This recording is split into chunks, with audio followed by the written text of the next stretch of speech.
Let me just get this.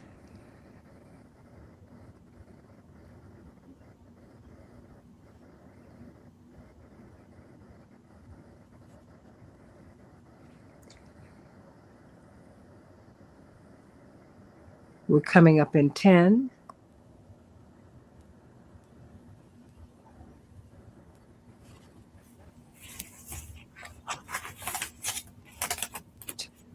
Hey, everybody. Welcome to the Santita Jackson Show here on AM 950 Radio, the voice of progressive Minnesota. There is so much going on. We are originating out of Minneapolis, St. Paul, here on AM 950 Radio, the voice of progressive Minnesota. It means a whole lot, particularly given what is happening in Minnesota as we are looking at the demonstrations, the protests against the ICE killing of Renee Good. They are spreading. We have seen a church that was disrupted. The service was disrupted because it turns out that one of the pastors is an ICE agent. Now, I have to tell you, as a Christian, I'm not too upset about that because Jesus tore up the temple when Jesus said that you're not doing God's work here. This isn't right. So I want to know what your thoughts are. What do you think about this disruption of this service? What do you think about this pastor who's the ICE agent? What do you think about not hearing about this story about Keith Porter in Los Angeles? Young man out having a good time on New Year's Eve. You know, the closer you get to midnight, the more you hear what I assume are firecrackers. But I've come to find out, I've come to learn that oftentimes people are shooting guns in the air. Okay, I admit I'm a little naive, but people do that to bring in the new year. They're having their fun. But in his apartment complex, Keith Porter also had a neighbor who was an ICE agent. This ICE agent was off duty. This ICE agent felt that it was his duty to come and kill Keith Porter because Keith Porter was, he determined, a threat on New Year's Eve while he was shooting his gun up in the air. But no one's talking about that. We need to talk about this young black man who was killed in front of his loved ones on New Year's Eve by an ICE agent whose identity is being protected even now. We don't know who are these people. We do know that they're getting incredible amounts of money to become ICE agents. We do know that Jonathan Ross, who shot and killed Renee Good, told his neighbors that he was a botanist. He did not admit that he was an ICE agent. He didn't want anyone to know. Now, mind you, he'd been on the force 10 years. What does that say to you? And where are they trained? What are they doing? Are they police or are they occupiers? They look like occupiers when we look at oppressed peoples all around the world. So let's look at this because I want to know what you're experiencing in Minneapolis and what you think you could be experiencing all across the country, everybody. Believe me, when we say that this is new to the American experience, it really is not. And I think we should be very concerned about what it is that we're looking at. So everybody like and share. Meet Santita Jackson on all of these platforms. If you meet me on Facebook, I am Santita Jackson and Friends. If you meet me on X, I am at Santita J, not Santita Jackson, but at Santita J. So please meet me over there and meet me right here on the Santita Jackson Show YouTube channel. Like and subscribe. And share. I'm on Instagram, all of these places. I want to hear from you. I'm so glad to have this tremendous panel with us today. Attorney Mark Fancher, always a joy to be with you. Corey Peterson Smith, it has been a while. Of course, Michael Ratner Fellow for the Middle Eastern Studies at the Institute for Policy Studies. Brilliant young man. And you're brilliant too, of course, Attorney Mark Fancher. And the brilliant, dedicated, our Shiro here, Kathy Kelly.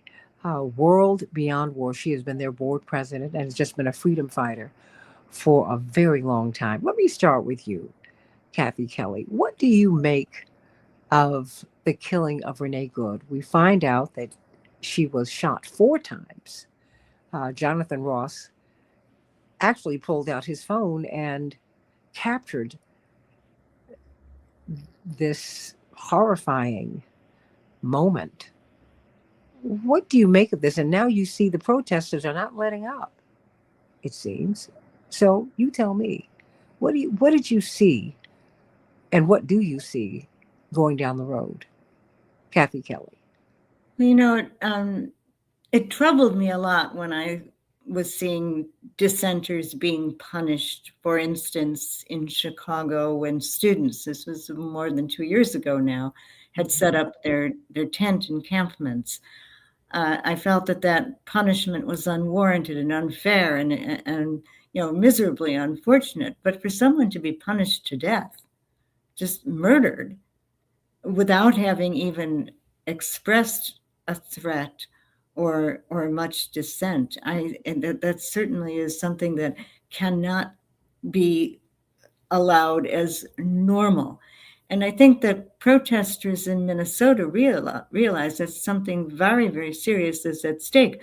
Because if the populace in the United States starts to see these murders, I think also of Geraldo Lunas Campos, the 55-year-old man who was choked to death in prison.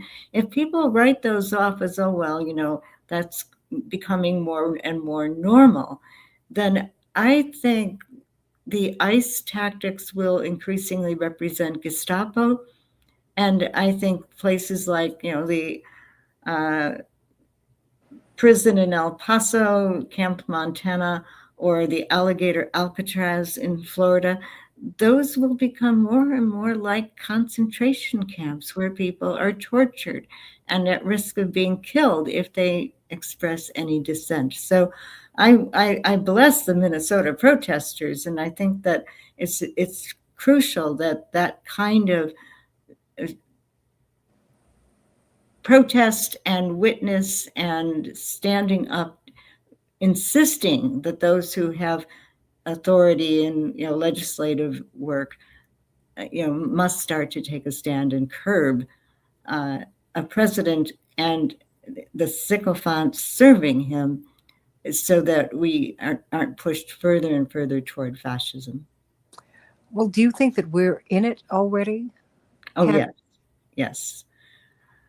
Yes, I think that the whole world is to some extent being held hostage to a president who is erratic, irrational, and undereducated. But also, we just put another $500 billion into the military. And so we can expect that we'll all be held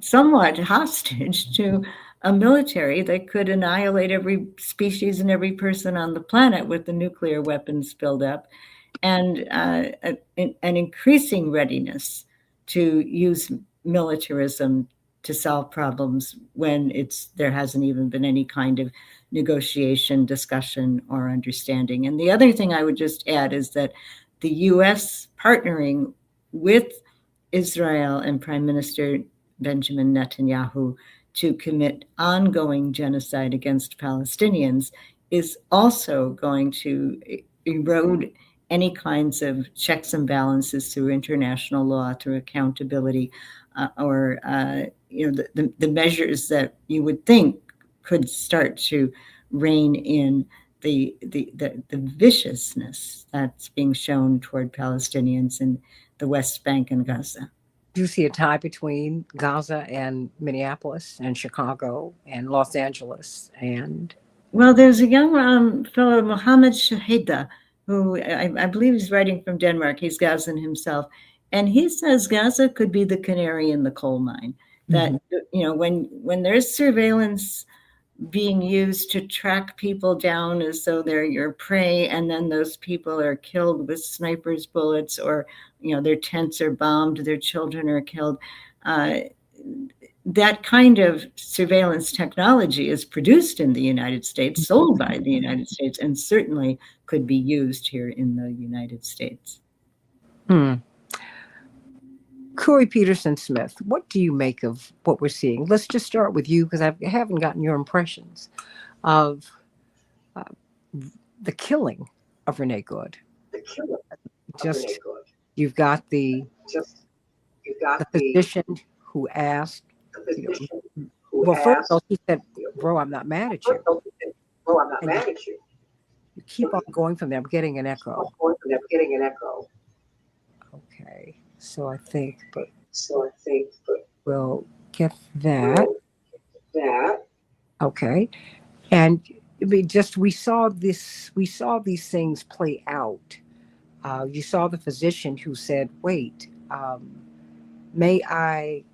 I'm a physician. I don't care." And he says again, "May I check her pulse?" No, we've got medics coming. When the medics did come, they didn't even have a stretcher. They said they carried her down the street like a sack of potatoes. Were you about to say something, Kathy Kelly, No, before? I hadn't known that fact. Oh, it just, when you dig down into it, it is absolutely horrifying. Um, Curry, you tell me your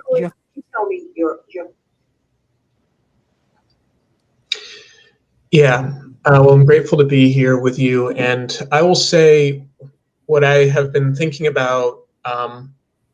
First of all, I've been so heartened and inspired and moved by the resistance, the rebellion that we're seeing in the Twin Cities, who are not only standing up and defending their cities, but they're defending us all, frankly, as the people in Chicago did when there was the onslaught there, as people in DC and LA have done. So that's inspiring. But in terms of the killing itself, I keep on thinking about how many people and how many communities warned us of the direction that things were going in. How many people in Latino communities said ICE is coming into our neighborhoods and snatching people off the streets. They're taking them in unmarked cars. We don't know where they're going. How many people in Muslim communities said we are being subject to surveillance by agents who have complete impunity. How many people in Black communities over the years have said, I mean, in the very city, in Minneapolis, the police are killing us with impunity. You know, we don't have recourse. And so, and lastly, I think about when Trump was running for office. Both times he was very straightforward. You know, go ahead, attack these protesters. I'll pay your legal bills. You know, so he has embraced violence. He's been very clear about it, and we so many times different people and communities have tried to sound the alarm, and so because we had not, you know, we have resisted in various ways, but I'm afraid that this murder of Renee Good is a consequence of something that we've been seeing for a long time. And it has to stop now. It should have stopped a long time ago, but it definitely has to stop now. The other thing I will say, one of the things that I think is a major feature of Trump's approach is completely not just blurring the lines, but erasing the lines entirely between the formal military, police forces, local and state. I mean, any distinctions and really, you know, protections that we have, you know, that we can appeal to and say, wait a minute, uniformed troops are not actually allowed, you know, to behave this way in the United States, you know, domestically. And they shouldn't be behaving this way anywhere in the world, by the way. But all of that is being erased. And I think not only about how Trump said months ago we should use cities as training grounds for war, but I think too about the attack that they carried out to open the new year in Venezuela, in which they celebrated the seamless collaboration between the military, the FBI, the CIA. I mean, all these different agencies that are under different departments, those lines have been erased. And so we are seeing that in what the U.S. is doing abroad, and we're also seeing that in what the U.S. is doing, this administration is doing domestically. And we have to stand up to all of it. Attorney Mark Fancher, you tell me what is it that we're looking at? Because were you surprised by the protesters going into the church? Well, not really. and I'm not surprised by the entire phenomenon of what we've seen in the last brief period of this history. I am surprised at the speed of it. And what I think is that Donald Trump accelerated the pace of something that was going to happen anyway. The U.S. is an empire. And we know from looking at other empires throughout the course of history that they all follow the same course. They all go down the same path, and ultimately they collapse. What they do is they extend their tentacles around the world, trying to dominate the planet. And in order to dominate people overseas, countries and territories overseas, they have to use tremendous resources in order to do that. And they end up spreading themselves too thin. It's not possible really to keep overseas populations under control on an ongoing basis. And it requires increasing amounts of money. Increasing amounts have to go to the military in order to do that. Resources have to be diverted. And because of greed, the production that fuels the empire also extends overseas in order to take advantage of low-wage workers. And all of that ultimately creates mass chaos and confusion at home because the resources are all going overseas for various things. The opportunities for employment are going overseas, and it creates great instability within the home country. And when people are feeling that their lives are uncertain, that things are not going well, then they react. And depending upon the population, they react either more militantly or less militantly, depending upon their culture. And I think that in this country, the tradition, the culture historically has been one that has not involved guerrilla warfare. It has, over time, developed in a way that when people want to resist, they may, as an ultimate act, engage in civil disobedience, or they may become more aggressive and confront the authorities or law enforcement or whoever it is that's charged with maintaining order. But unlike in some countries where regimes take power at the point of a gun, and the culture is that if you want to take control of a country, you do it with a gun, and guerrilla warfare is fought. That's not been the case here. But I think that the intensity of the repression has continued to escalate in this country. And I think that because of it, the circumstances are pushing people to become more militant than they normally would be. And so for them to go into a church and to try and get an ICE agent who's presumably pastoring a church does not come as a surprise to me. They're only doing what they feel that they have to do given the circumstances that they're observing. You know, what happened to Renee Good was, by any standard, a first-degree murder for a number of different reasons. One is that she obviously, from all of the video accounts, was not making any effort to try and hit this ICE guy. Not only that, the New York Times has done a very careful analysis, and they've determined that he was not ever contacted by the vehicle. That if you look at the footage that he captured with his phone, you do hear a jarring kind of a noise that people have presumed is the car hitting him. But in fact, they have determined that it's the phone itself that he slammed against the car as he was trying to get out of the way. And it never contacted him.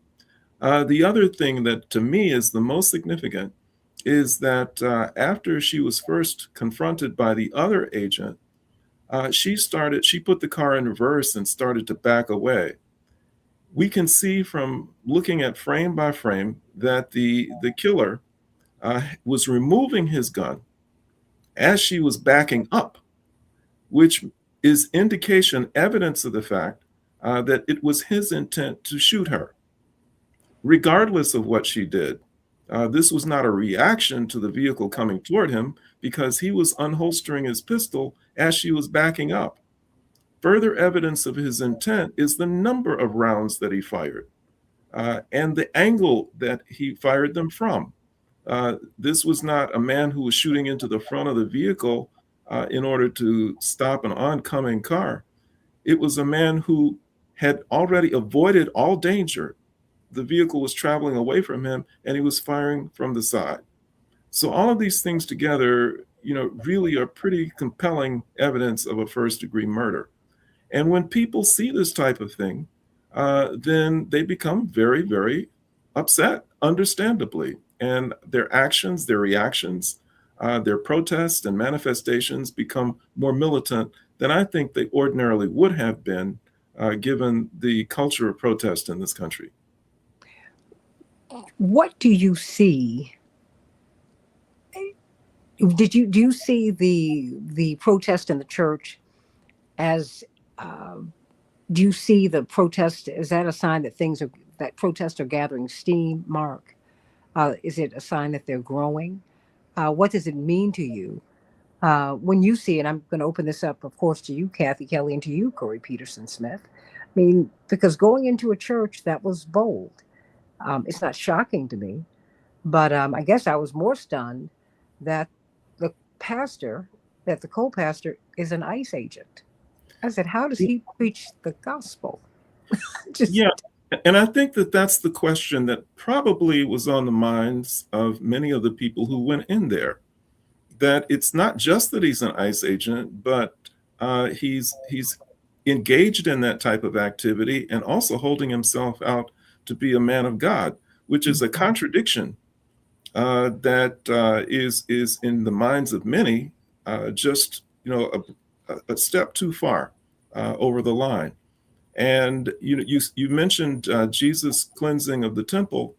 I can imagine that there are people, I certainly would be one, who would be deeply offended that someone who is engaging in this type of activity is up there holding himself out as someone who's preaching of all things the teachings of Jesus, which is in total contradiction to this. I mean, it's really an abomination. And he's misleading his flock if they know of his activities, and Lord only knows what he's telling them and teaching them about what's happening in the country right now. So, whether the protests continue to escalate or not, it remains to be seen. But certainly, I think the consciousness of people on a mass level continues to soar. Even I think people who might even be among the ranks of MAGA people, really, from what I've heard, even they are beginning to be concerned. And Donald Trump himself, from what I've heard, has expressed, and those around him have expressed concern about the optics of it.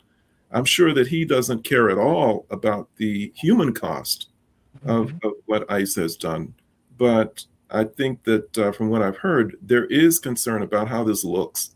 And, if he's concerned about how things look, then that means that he's concerned about what his base thinks. And that's evidence of the fact that even they are having a difficult time reconciling the actions of these agents and their own beliefs about what's good and decent. Well, Kathy Kelly and Corey Smith, Peterson Smith, I want you to weigh in on that, because I think that I saw various pieces of footage of the protest in the church, and I found that interesting.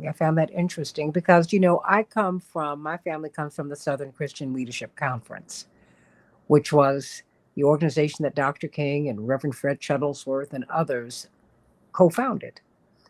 And the mission was to save the soul of America. So that is my baseline. The original organization of the Rainbow Coalition is People United to Serve Humanity. I mean, I come from that space. And the Progressive Baptist Convention evolved out of, it came out of the National Baptist Convention, which was the largest Black church organization in the world, because Dr. King and the few ministers with whom he was working, they were put out.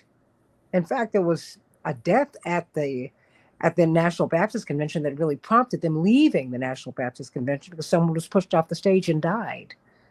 I mean, it was just very, very contentious. I'm sure you've heard about that, Mark Fancher. And so you have the Progressive Baptist Convention. So we have three, well, we have more than three, but three of the biggest convening church conventions, one of which came out of protest. And so I could understand people protesting in a church setting, Kathy Kelly. There's something to me that is going on. It seems to me that community, they're asking some questions that maybe they didn't need, that they didn't feel compelled to ask even with George Floyd. I'm not blaming anyone, because I think they saw something different because I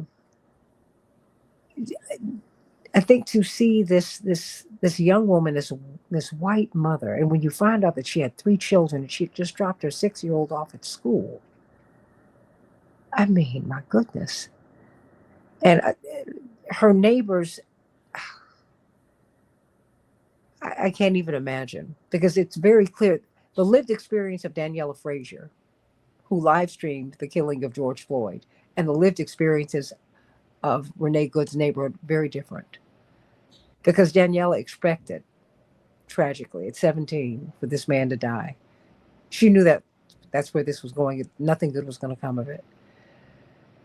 And yet, maybe Renee Good's neighbors, by them trying to urge her to get out of there, maybe you got a chance. I don't think, who would have expected that?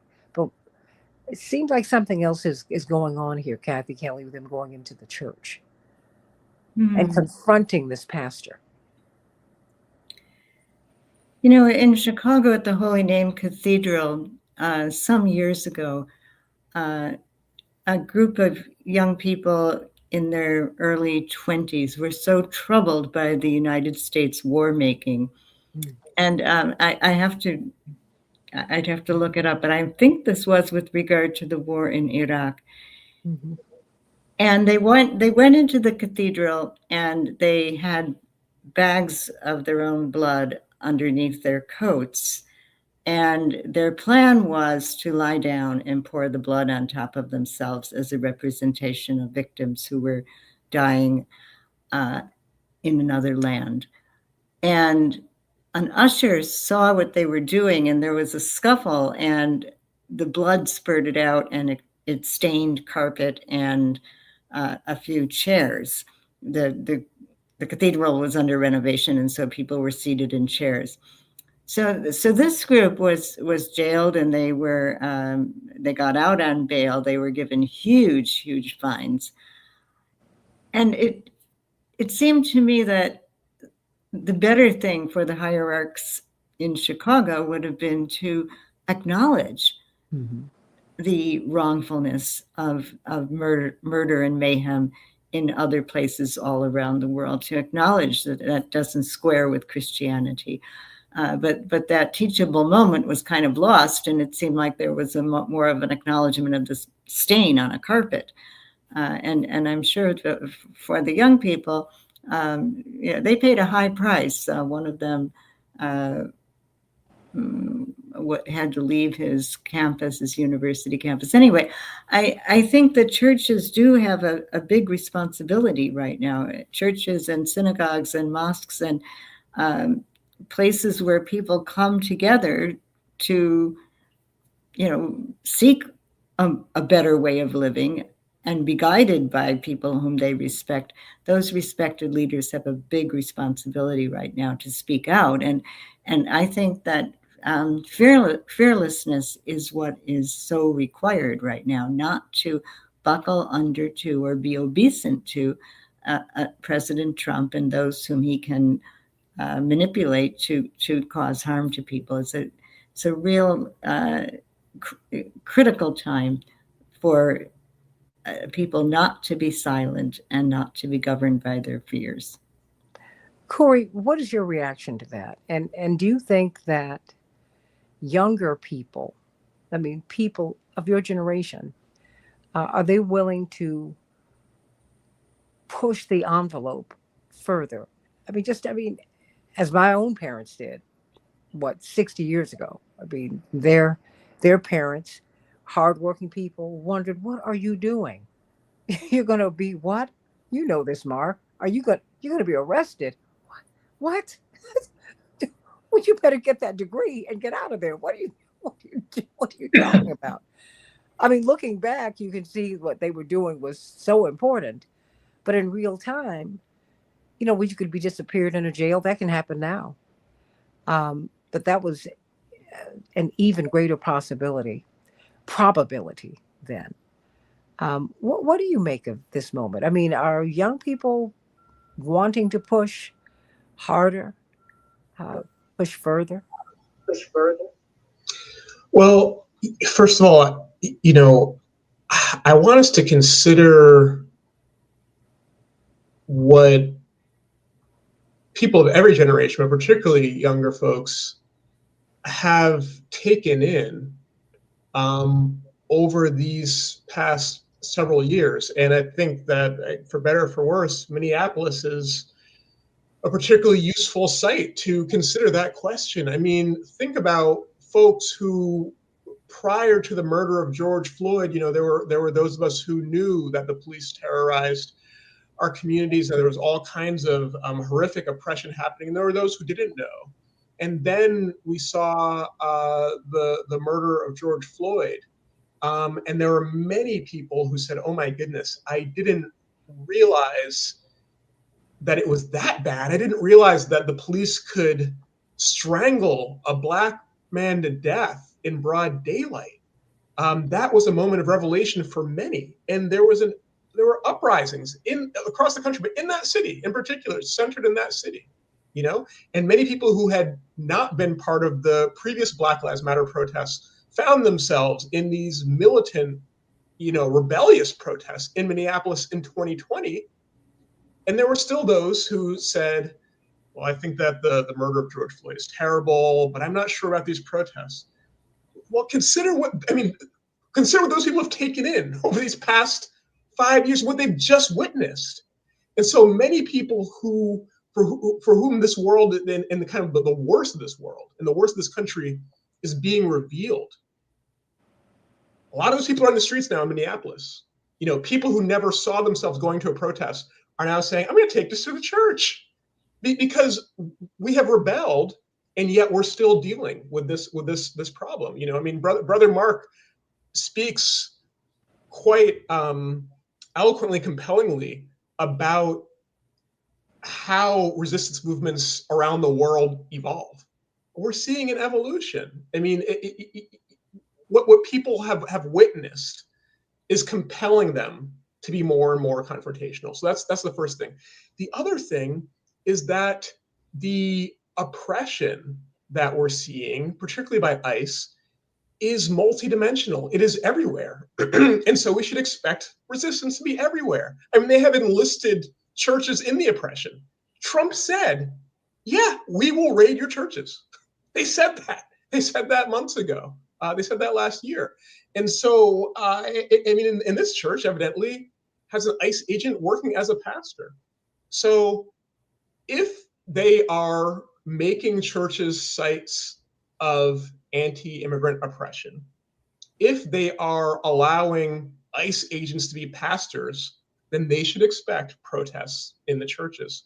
And the last thing I'm thinking about is it's a good thing. I think it's a great thing, actually, that there are reckonings, finally, in some faith institutions that frankly have allowed this oppression to take place. And I'm thinking about my Jewish brothers and sisters, my Jewish relatives who have confronted their communities to the extent that they see Jewish institutions allowing or accepting this genocide in Gaza, and Jewish communities have been sites of reckoning, where they said, this is not what our faith is about.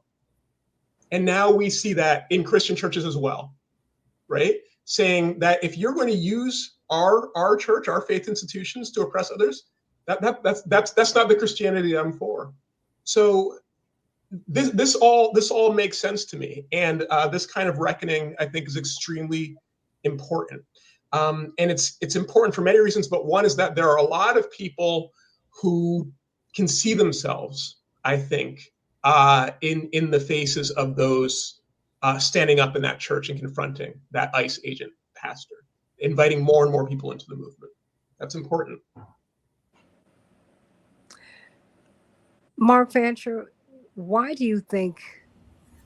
I mean, as we continue on with this, we're not watching the ICE agents, Curry and Kathy Kelly.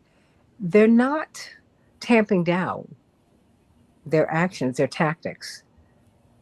They're becoming more violent. They don't. Let me just ask you just a simple question: is what they're doing legal? No, it's ongoing institutionalized crime, and I think that you consider the fact that, number one, the president is insane, and he has attracted a lot of other really weird and kooky people who he's given authority to. Kristi Noem is a case of arrested development. She may be middle-aged, but she's still a little girl who still thinks of the world as playing Barbies. She likes to dress up. And she, to the extent that she appreciates the reality of what she is doing through ICE and her entire department, it is of no concern to her because she has an element of callousness about her, which really does not impact the decisions that she makes. And then she recruits all of these guys who are very insecure in their masculinity and have a whole host of issues that cause them to want to act out and to be violent. And there's no check on any of that. It's a whole bundle, a whole ball of insanity and violence and crime, and nobody to hold them accountable. So that's the reality that we face. And you can't expect from a group like that a mature assessment of what's happening in the country and in Minnesota in particular, and the conclusion that we really ought to de-escalate. We really ought to comply with the law. That's not the kind of thing that people who are like that that's not what they would conclude based on their analysis. They want to escalate. They want to show just how much of a man they are by killing people who are innocent and unarmed. It's very sick. So, what does, as you see it, apparently Renee Good's mother asked for vital pieces of information, and she requested of the mayor, information. She wanted to see footage and things like that. Does she have the makings of a lawsuit? And if she does, whom would she sue? Well, even without these kinds of crises, getting documents from the government is always a challenge. The Freedom of Information Act is presumably a powerful tool that should be available to ordinary people to get government documents, public records. But there are exemptions. There are exceptions that are made for certain types of things.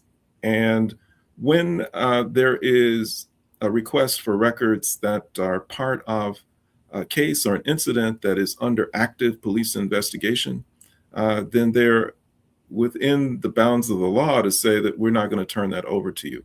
And there are a host of other ways that government uses in order to try and avoid disclosure. As I said, even in situations which are pretty routine. And I've got a pending lawsuit now against a local police department because when I requested any records that concerned racial profiling or police brutality, the response was, your request does not comply with the law because it's confusing and we can't understand it because you use the word any. and we don't know what the word any means. And unfortunately, the judge, when we sued them, agreed with them and said, no, I don't understand it either. And so we had to take it to the Court of Appeals, and the Court of Appeals about had a fit and shouted at the other attorney, what do you mean you can't understand? This is ridiculous. And they reversed. All right. But we still haven't got our documents. So, I don't know that it's something that, she can expect that she would be able to get what she wants by litigation or anything else, because we're dealing basically now with a society that has reached the lowest levels of lawlessness. We no longer have institutions that respect the law in the way that it's supposed to be enforced. And I hate to say it, people always say that I bring a skunk to the party, but this is an empire that's about to collapse. It really is. It's very desperate. All of these foreign overseas adventures, kidnapping Maduro and, attacking Nigeria and, doing all of these things, saying that we're going to go attack Greenland.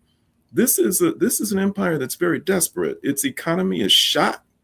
It has no prospects for saving itself unless it's able to take more things, to steal more things from other parts of the world, and to rescue its own economy. And it's not going to succeed.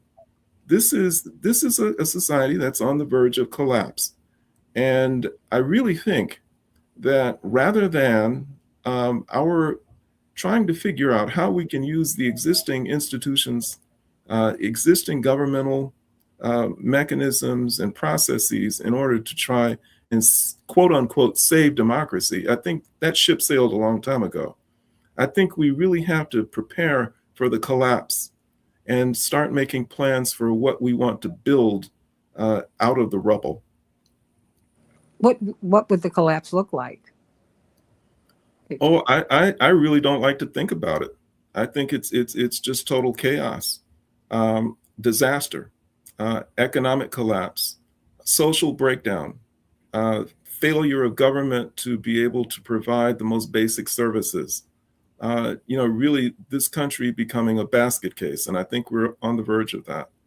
Well, I mean, Kathy Kelly, we have $1 trillion military budget.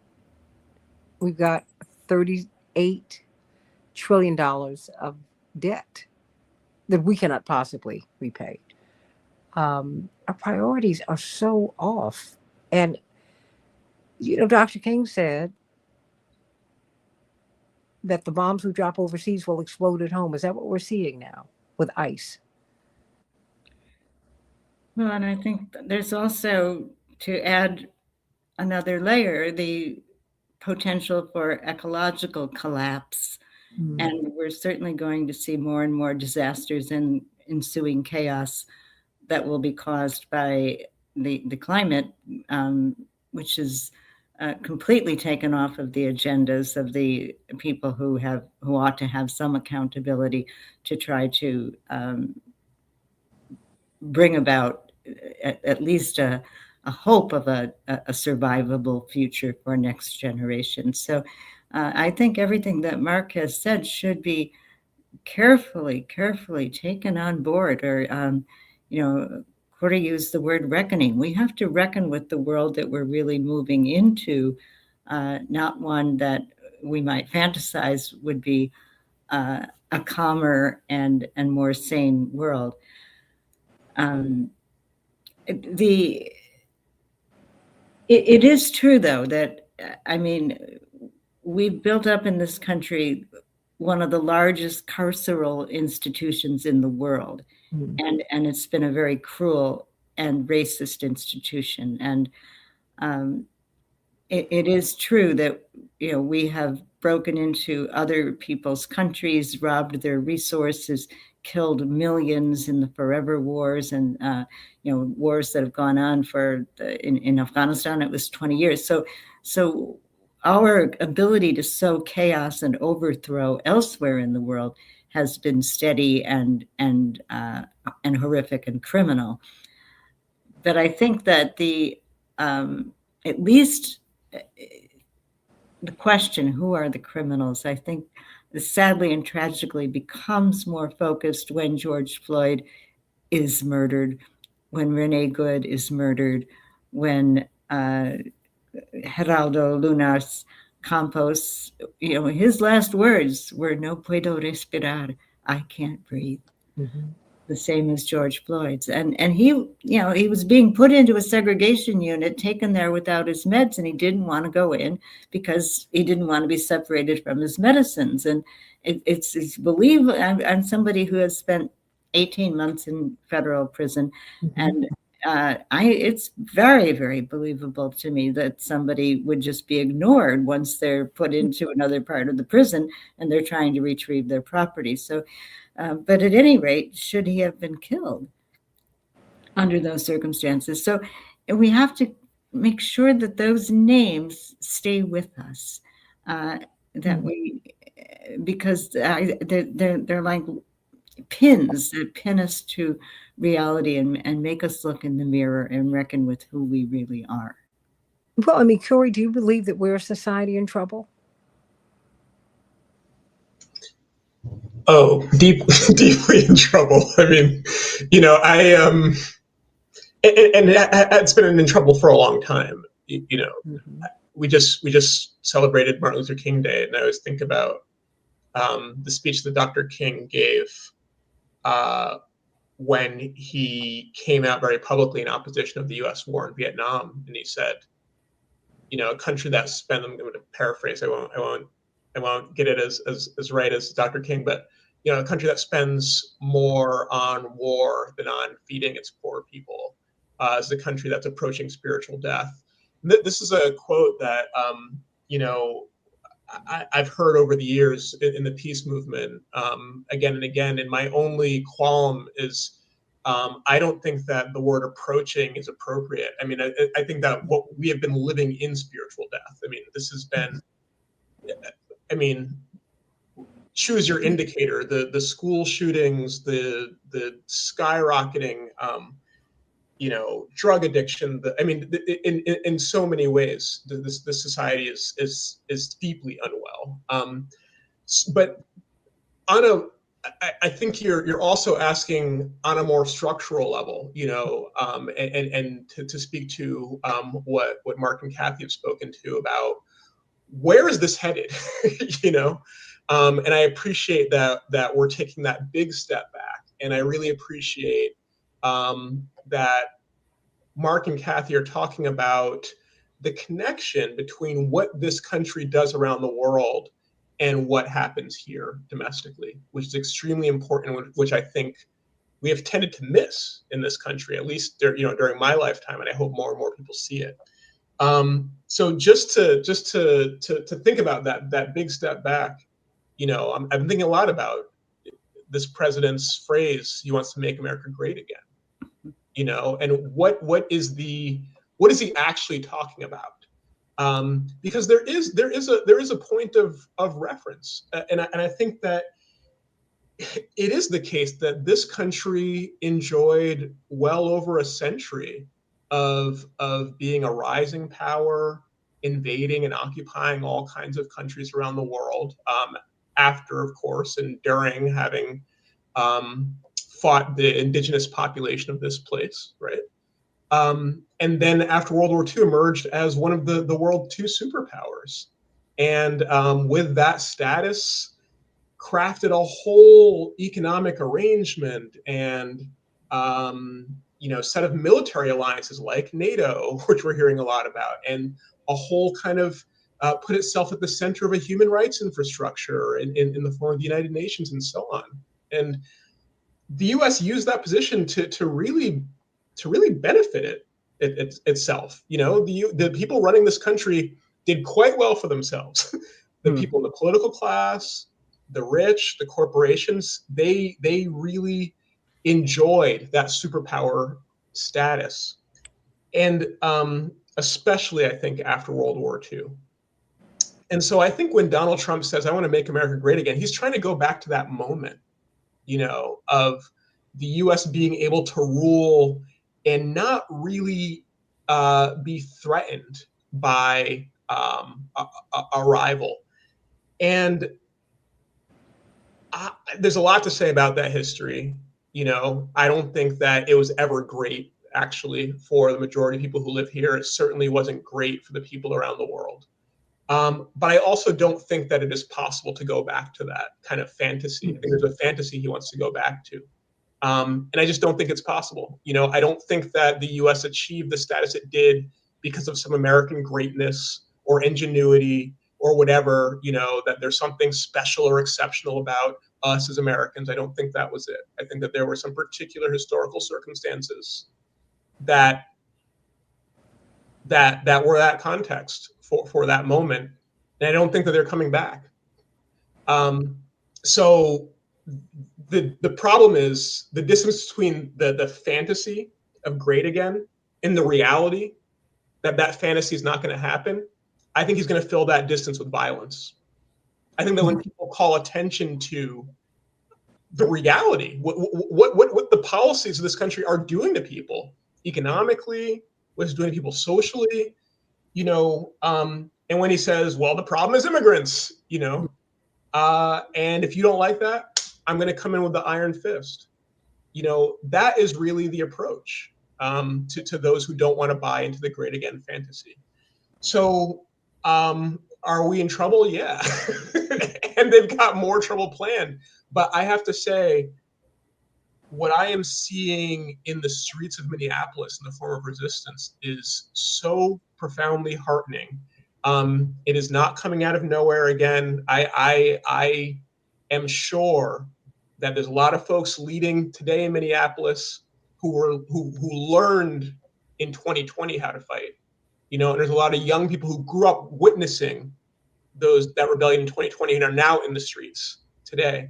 There's a lot of people who learned what happened in Chicago, last year when people stood up to the attack there, and in Los Angeles and in DC, people are learning lessons.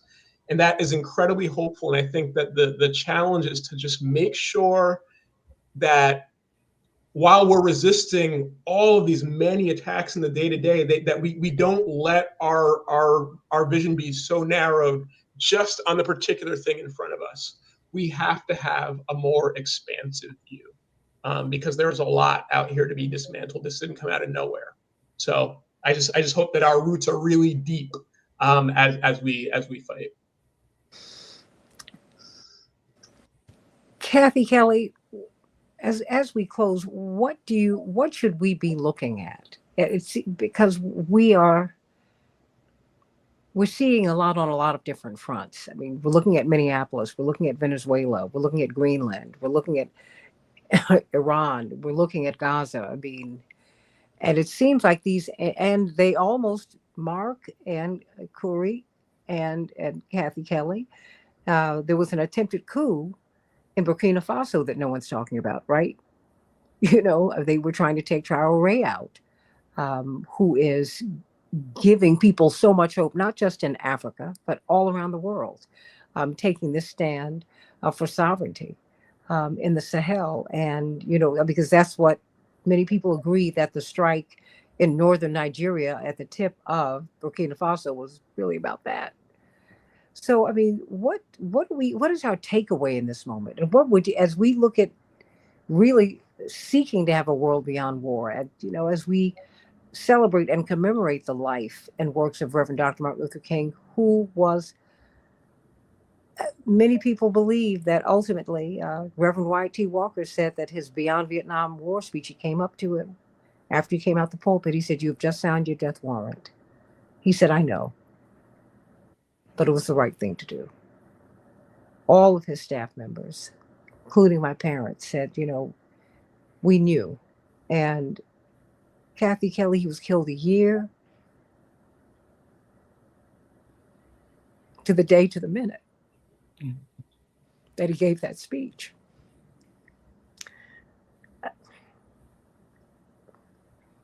I can't, I just don't have any words for that. So how do we get beyond war? How do we do it? Kathy Kelly. Well, we've we've used the word fight several times in the past hour, and I think we have to fight. We have to marshal our strengths, admit our weaknesses, but work every day toward being people who preserve the sanity to speak out, speak up, and nonviolently resist. And I think, you know, this country has paid for a massive genocide that's been going on and going on our screens of our telephones for 2.5 years. And I think that we have to see the bigger picture as best we can and keep speaking out, speaking up, refuse to say this is normal. Don't let it become normal. This is not normal. It's been normalized, but this is not normal. And spiritual death, as you say, Curry, we're here. Now the question is, where do we go from here? Chaos or community? Mark Fancher, and then you, Curry, you'll close us out. Attorney Mark Fancher, your thoughts? Yeah, the one thing that I hope that people will realize as they continue to resist is that when you go out and you protest and you shout and you march and you do all of those kinds of things, it's usually with the idea that if you speak often enough, loud enough, and consistently enough, that those in power will hear you and will comply with your wishes. That is no longer our reality. It makes absolutely no sense at this point to continue to demonstrate just with the hope that those in power are going to listen and going to comply. It's a waste of energy and it's a waste of time. I think it's more productive at this point for us to accept the fact that this regime that we're under, and I think that's the right word for it, is headed for collapse one way or the other. And to think beyond that and to think, what do we do next? And I think that the key to that is to recognize that we are not alone, that we in this country are part of a larger global human family, many of whom have suffered at the hands of the same people that are causing misery in this country. And that we need to be reaching out to them, working with them, helping them to accelerate development in their countries with the idea of opening up opportunities for resources and connections and associations that will be beneficial to us here in the next chapter of what happens in this territory.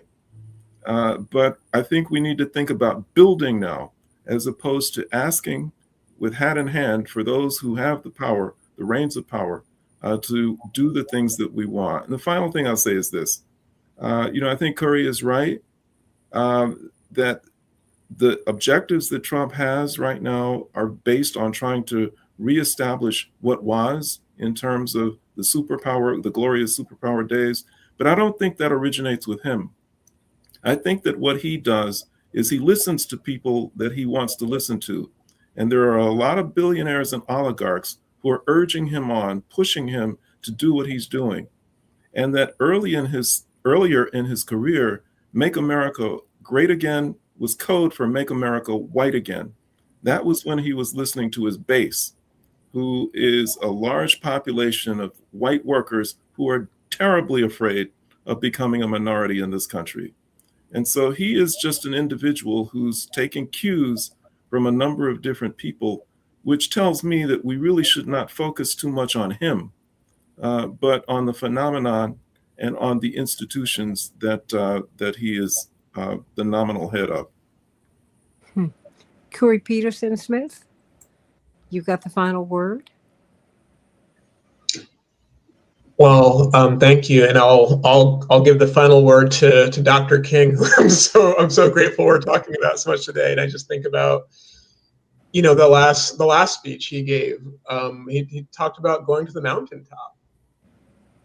What do we need to do? I think we need to go to the mountaintop. That is, see the whole thing. Not just whatever horrific thing happened today. as horrific as it is. And of course we get wrapped up in each thing. That's the point of, this kind of onslaught. But we have to, I think Dr. King was a busy man too. He too had a lot going on and a lot of things grabbing his attention. But he said, I had to go to the mountaintop, Dr. King learned from Gandhi. He said, okay, they ended colonialism in India. How'd they do it? He went to Ghana when that country inaugurated itself as an independent country, right? Mm-hmm. He was learning. He was not just fighting, he was learning. He was trying to take the whole thing in.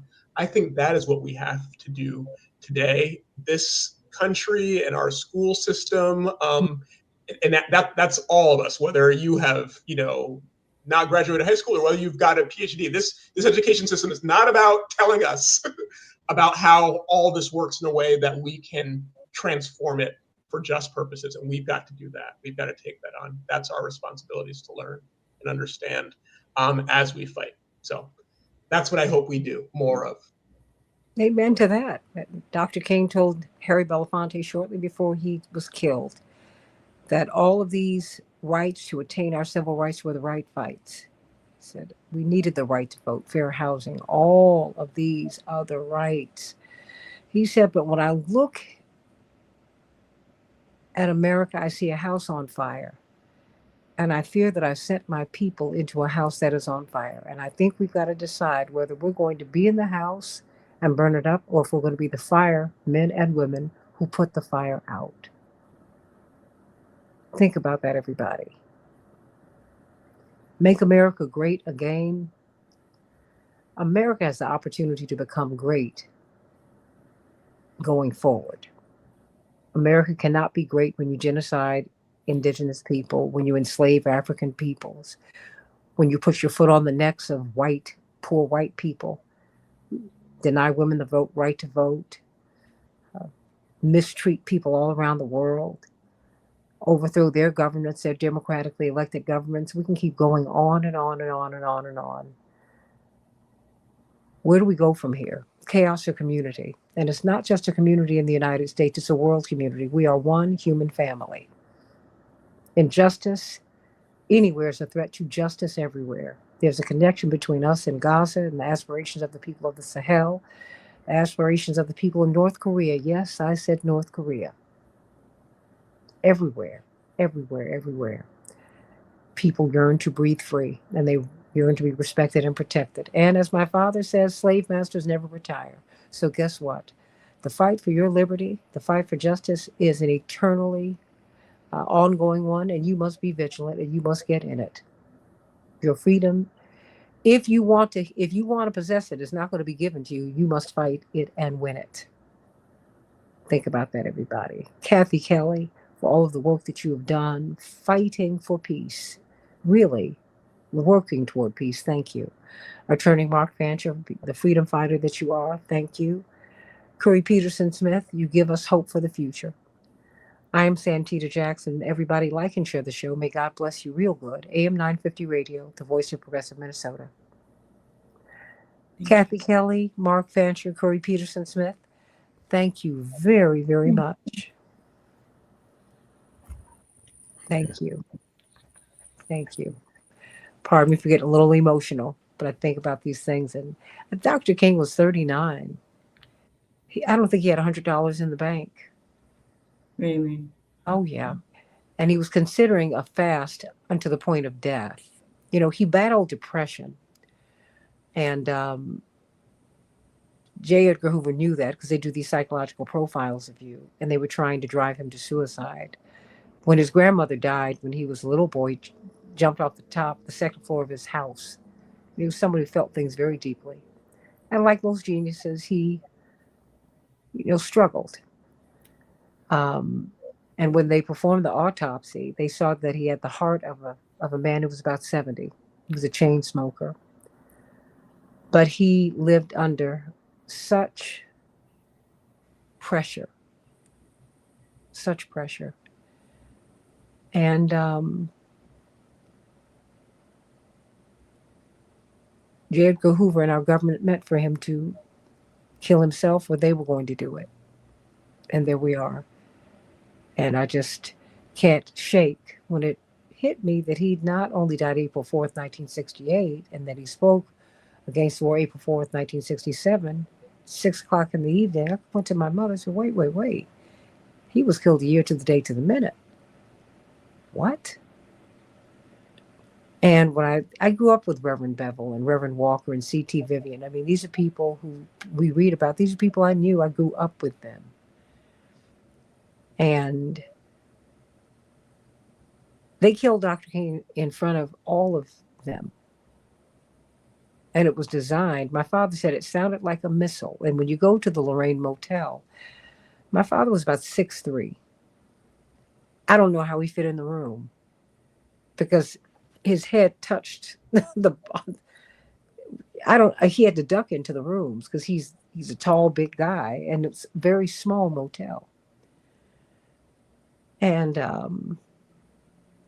almost everybody had some kind of mental break. And my father said, had it not been for your mother and our pastor, I would have lost my mind. I mean, you're talking to someone, and a missile is what took him out. I mean, when we see pictures of him in the casket, all that's clay. He was leaning over the balcony, over the railing. The missile threw him to the door, and back. The force blew him to the door, and then he hit the railing again and then fell to the ground. So, when you think about that, it's just painful. Think about that. And we've not learned. So I thank you, and I love you. And thank you for being you and doing all that you do. Thank you, Santita. Thank you, Corey. Good to see you. Oh, I couldn't hear you, Miss Kathy. Oh, I couldn't hear you. Oh, Did I? She was just saying thank you. No. Oh, wow. No, I can't hear. See, this is what happens here. Oh, no. But I love you. Okay. All right, love you. Okay, can you hear me, Miss Kathy? Love you all, and love you, Robert and Meddy, and my whole family here. I love you all. Like and share the show, and thank you for all that you do. Thank you, AM 950 Radio. Love you. God bless.